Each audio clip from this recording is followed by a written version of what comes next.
கொட்டுற பசி இல்லை குறை பசியை பாரு. சிறப்பசி நான் தரேன்.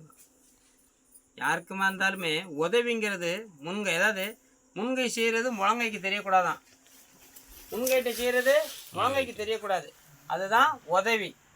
இங்கே எப்படி உங்களுக்கு நான் 10 ரூபா கொடுக்கணும்னா, ஏய் அவனுக்கு நான் ரூபா கொடுக்கலாமா, நல்லவனா, நீ வேகனே கொடுத்தானா, அவனை கொடுத்தானா, எப்படி கேட்கான்? அவருக்கும் உங்களுக்கும் சம்மந்தமே இருக்காது. கேள்வி எப்படி விழுது? இதுதான். ஏன் அந்த அக்கா ரூபா எடுத்துருவாளா? ஏன் செம்பு பானையை வச்சு ஏன்ட்ட ரூபா வாங்கிட்டு போனா, அவள் கொடுப்பாளா? ஏன் அவள் ஏன்ட்ட ஓண்ட செம்பு பானை வச்சுருக்கா, ஏன்ட்ட குத்துவளை வச்சுட்டு போயிருக்காக்கா, அவர் ரூபா கொடுக்க மாட்டாளா? இருந்து பண்ணி அவளுக்கு போய் ரூபாயை கொடுக்க போ. முடிஞ்சு வச்சா 2 கூட்டு கல்யாணி அவனி வா. இந்த குத்துவளவுக்கு வாங்குறவன் இந்த செம்பு பானை ஆட்டை படவுக்கு ஐடியா போட்டுருவான். கடையில் என்ன ஆயிரும்? இவளுக்கு அவளுக்கு நீ ரூபாய் கொடு இவன் நச்சரிப்பா.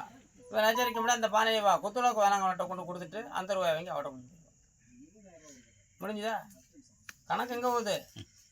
கணக்கு உங்களை கெடுத்து நான் வாழணும். இதுதான் வாழ்க்கை.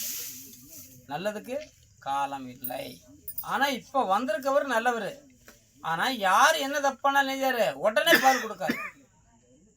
அதாவது கோர்ட்டுக்கு போனால் தீருமா தீராதா, நாட்டாமல் ஊருக்கு பஞ்சாயத்துக்கு போனால் தீருமா தீராதா, அது இல்லை.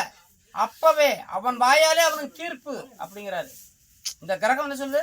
அவன் வாயாலே அவனுக்கு தீர்ப்பு. ஏன்னா அவனுக்குள்ளே இருக்கு எல்லாமே. கட்ட பஞ்சாயத்து இருக்கு, நடுவர் இருக்கிறாரு, தீர்ப்பு இருக்குது, வக்கீல் இருக்கிறாரு, ஜட்ஜ்மெண்ட் இருக்கு, எல்லாமே இருக்கு.